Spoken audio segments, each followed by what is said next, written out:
Good morning, তোমরা সবাই কেমন আছো? সকলেই ভালো আছো। দেখো, আমি এখনও রাস্তায় বেরিয়ে পড়েছি, একটু ডাক্তারের কাছে যাচ্ছি। তো চিরদিন মানুষের সময় যায় না, আর আমি তো যেন ক্যান্সার পেশেন্ট, অসুস্থ। তাও একটু বর্ষা হচ্ছে, তো বর্ষাতে একটু ঠান্ডা লেগে গেছে।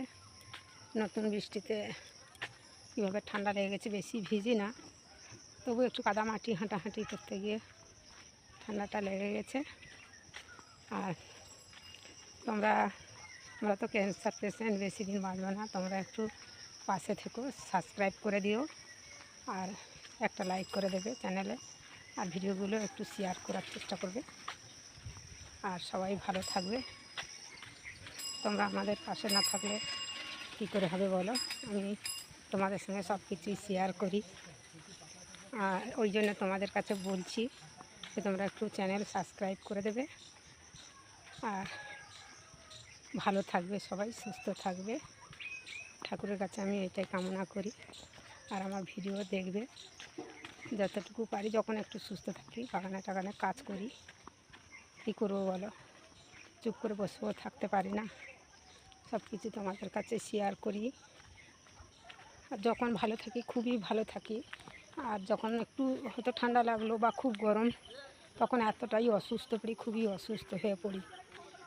ক্যান্সার রোগের এইটাই কি মানে অসুবিধা না কি বলতে পারছি না। তো এমনিতে খুব স্ট্রং থাকি, যেন আগের মতো সুস্থ মানুষের মতোই থাকি। মনে হয় যেন আগের মতো খুব স্ট্রং আছি, কোনো সমস্যা নেই, আমার শরীরে কোনো রোগ ব্যাধি নেই। সেই রকমইভাবে আমি থাকি, সেরকমভাবে আগের মতোই কাজ করার মতো একটা এনার্জি থাকে। আর যখন একটু ঠান্ডা লেগে যায় বা খুব গরম লাগে, তখনই খুব নিজেকে খারাপ লাগে। বা ভিডিওগুলো যখন না ভিউ হচ্ছে বা দেখছো তোমরা, তখনই খুব খারাপ লাগছে, নিজেরও চিন্তা হয়। আশা করে করছি তোমরা দেখবে বলে, তো তোমরা সাপোর্ট করো। চলে এসেছি, এই দেখো আমাদের এখানে গ্রামের দুর্গা পূজা হয়, এখানে দুর্গা মন্দির আর শীতলা মন্দির। এখানে দুর্গা পূজার সময় অনুষ্ঠান হয়, খুবই ভালো লাগে।